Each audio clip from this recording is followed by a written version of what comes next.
Okay, friends. So today we are going to discuss on a very interesting script. The results have been declared today. So we are doing a result analysis on Granules India Limited. It is a pharmaceutical company, and the results declared are very nice. I believe over a longer period of time, if you hold the script, it's going to deliver quite nicely. So that is the reason I'm recommending this stock, Granules India. Although it has run up a lot, the results have been very nice, very nice as far as my understanding is concerned. I don't know how the investors will be taking these results into consideration, but future looks very good. Now let's get into this particular video. So this is the facility of Granules India. It has a world class facility for APIs, FPIs, FPFIs, and finished dosages, serving customers in 75 countries. So it has a customer base spread over 75, more than 75 countries. That's a very nice thing. API, basically they are into this active pharmaceutical ingredients, and FPI is basically pharmaceutical formulation and intermediates. So these two things are helping them a lot, and even the finished dosages is helping them a lot. Their products are approved in states, USA, Europe. So it's a good company, very nice company, growing at a good pace, and in going in future, it is going to be a very, it's going to be a big multi-bagger, I believe. Yeah. So these are the facility details which I've taken it from the website. They've got FPI facility for the pharmaceutical formulation in intermediates in Gagillapur. All basically their facilities are either in states or in Hyderabad. Yeah, so it is Gagillapur. There is one API capacity, that is active form ingredients in Bonthampally, and again PFI capacity of 1,200 tons per annum. Basically, TPA is tons per annum. It is both a multi-product API as well as a PFI facility at GD Metla. Yeah, even they've got one in Jingmen, China, but I believe that they have sold it off just sometime back, in maybe in February or March, I believe. And they've got one facility in Vizag, one is in USA, that is Chantilly Granules Pharmaceutical Inc. company. Capacity is 500 million units. Yeah. So this is the brief history of the company. It was founded by Krishna Prasad, Mr. Krishna Prasad Chigura Pettis. Okay, the company is an Indian pharmaceutical manufacturing company based in Hyderabad, India. It manufactures several off-patent drugs, including paracetamol, painkillers, basically ibuprofen, painkillers, metformin, geofesnin, on a large scale for customers in a regulated and rest of the world markets. Granules India entered into CRAMS segment. CRAMS is basically contract research and manufacturing services. Yeah, so they entered into CRAMS segment. The history of Granules India, it was formed in 1984 as Strinton Laboratories. Strinton produced paracetamol API at Bontapalli factory at the outskirts of Hyderabad. Yeah, in 1987, Trinton became the only Indian company aside from Dr. Reddy's to export pharmaceutical products to US. So since 87, they have been having ties with US. They have been exporting to US. In 1991, management set up a new entity which was incorporated as Granules India Limited. Soon after, Granules applied for PFI concept to other APIs. Setup of a PFI facility at Jitametally began exporting material to various markets, including US, Germany, and Australia. So since 1991, they are into exports. Yeah. And after they installed that PFI facility for pharmaceutical formulation intermediate facility at Matla, they began exporting. In 1995, the company became public. They had an IPO on Bombay as well as Hyderabad Stock Exchange. So this was the brief of the company. It started since long, and now it has gathered momentum as far as revenues, as far as its products, as well as profitability, as far as EBITDA is concerned. So they are on a good wicket now. Even the atmosphere for paracetamols and their medical products, pharmaceutical products, is quite high currently due to COVID. Yeah. This is the balance sheet, a snapshot of the balance sheet. Recently delivered results on 30th for the quarter of 30th September. If you see a quarter on quarter, there's a growth. Yeah. So the revenues came at 858 crores. Currently, the profits are at 163 crores. If you consider it quarter on quarter, 2019 to 2020, there is a sharp jump. Even on the profitability, there is a sharp jump. Half year ended results of also you can consider have highlighted in yellow. There's a good jump in the profitability year on year as well as quarter on quarter. So this is a very good sign of a growing company. Yeah. The EPS is also increasing. Yes. If you see it is 6.6. Earlier it was 3.77 in 2019, the same quarter. So it has been delivering a very nice growth on an annual as well as on quarterly basis. This kind of growth you will not find in many companies. 10% of the listed companies may be delivering this kind of growth. Phenomenal growth. Very nice.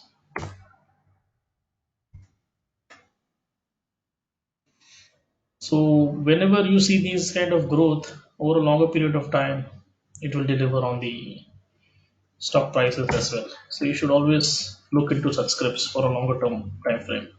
If you see the revenue has risen 22.7% quarter on quarter basis, Q2 FY20 to Q2 FY21, 22% is not a small growth. If you see on the profitability, yeah, the PAT itself is 70% grown from Q2 20 FY20 to Q2 FY.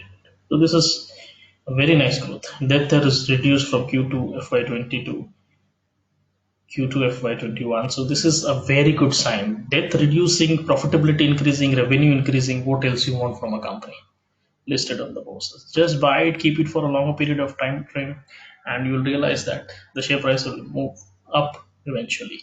Until and unless there are negative news either from the management front or on the company product form, or there is some rejection from US FDA, something like that turns out. But if you see this as company has been dealing with US since long, so chances of rejections and all are quite less.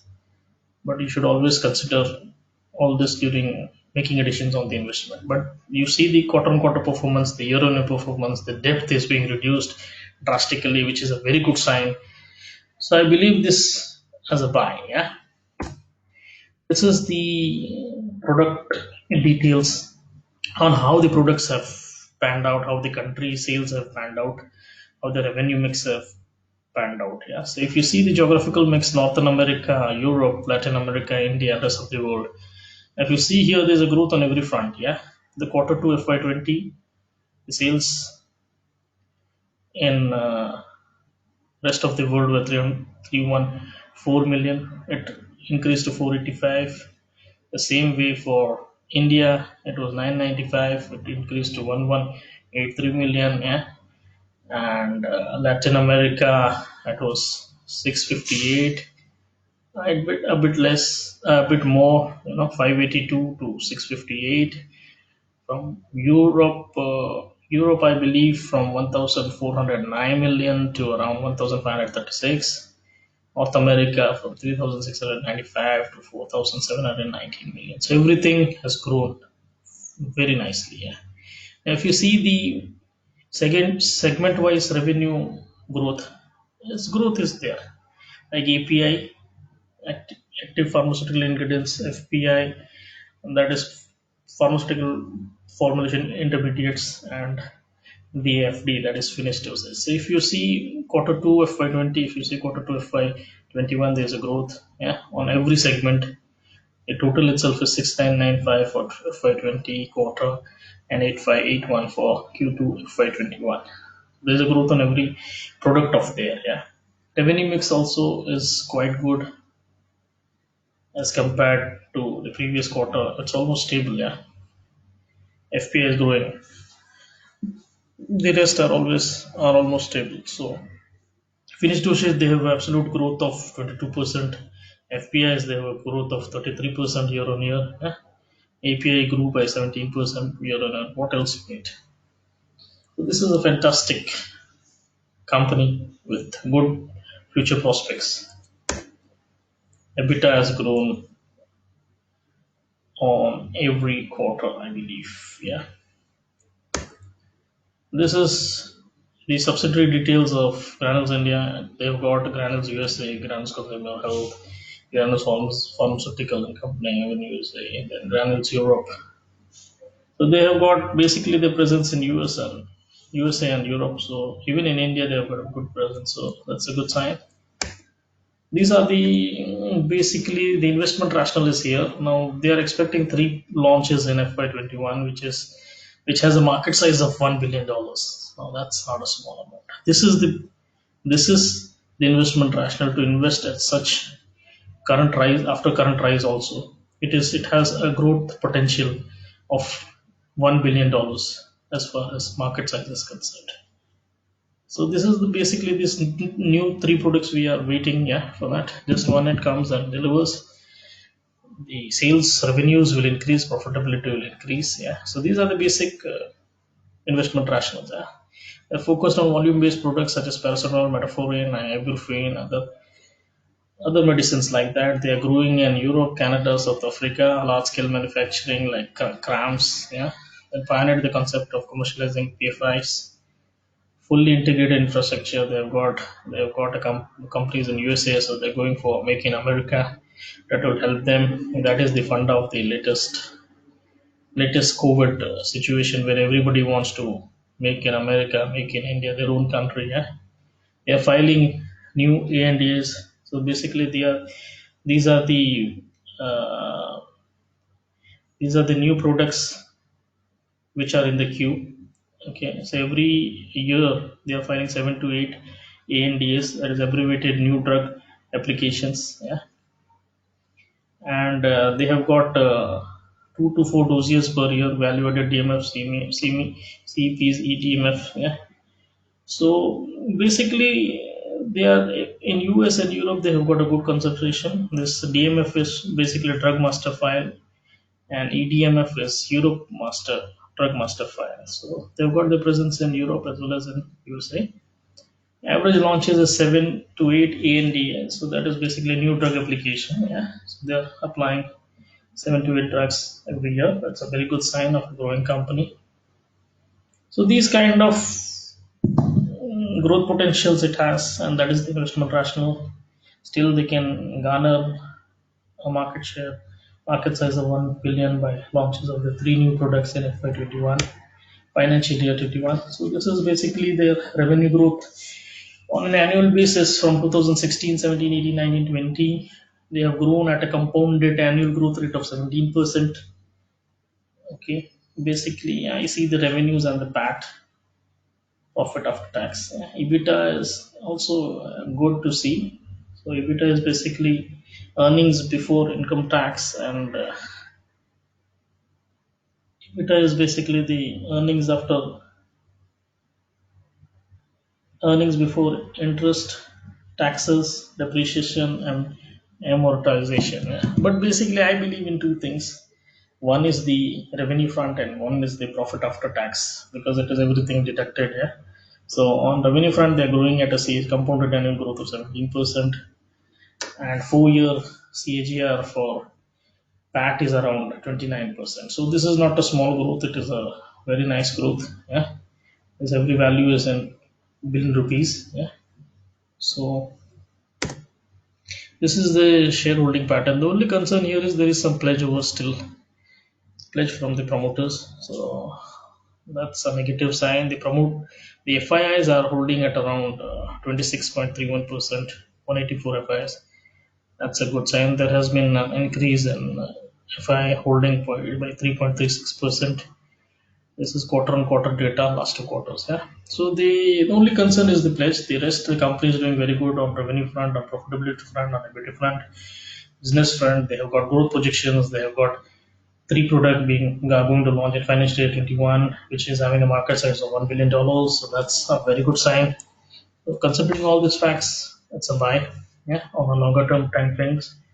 Now, basically, if you see the technical chart, it's about 300, 390 to 400 levels, and on every dip till 280. Now, when you buy a stock, you don't buy whole with the whole quantity or whole amount of investment you want to buy. You buy 25%, you wait for some dip, maybe 10%, 15%, then you add another 25%, and again it goes down, you buy 25%, then on a bit of rise, you buy 25%. So that is how you buy in a staggered way, so your prices come down. Yeah. And then it has a target of 700 by this maybe within 6 to 8 months, 31st June 21. Although it has risen so sharply from 180 levels to around 400, but the way it is delivering on results and revenues and profitability, I believe it is going to go much higher than this. Everything is overbought. If you see, this is the weekly chart. The RSI is overbought, the MACD is overbought, but the business is doing good. So I believe it is a buy on a longer time frame. But always use the market corrections or deep market when it is correcting and it goes down by 10 to 15%. Always add on to this kind of portfolio stocks. Okay, guys. So this is just that it is result analysis. It was a fantastic results if you see quarter on quarter. Revenues are growing at a quite good pace, compounded annual growth of 17%. And this is a big company. Growth at such levels is not what you expect for some small cap or a micro cap company. But they are delivering very good on the profitability as well as revenue fronts. If you have seen this quarter also, they have delivered like a revenue growth of 22%, PAT growth of around 25, 70%. Yeah, and depth is being reducing. What else you need in a company which is listed? Delivering very good. That also in pharmaceutical. Yeah. So this is. Oh, I try to put all the information which is required for investment purpose. I don't know. Hope hope you have liked this video. Yeah. If you have any comments, you can put it on the comment box. This is the disclaimer I put after every video. This is purely for education purpose. This is not a stock recommendation, and this is my personal view. And everyone should take a decision on any stock I talk about by doing their independent research. Views are based on concerning the company is placed in currently. I'm merely sharing my opinion with no guarantees of gains or losses on investment. So, guys, tomorrow I don't know how it is going to react, but how to the results. But results are very good, I believe. They've delivered on all fronts: business, revenue mix, revenues, profitability. Everything is increasing on quarter to quarter as well as year to year basis. It's a very good sign. I think you should buy it right away. Wait for the dips to average your prices and then hold it for a 2 to 3 years perspective and see the results. Okay, friends, hope you like this video. Thank you. If you have any comments, you can put it in the comment box. Thank you, friends.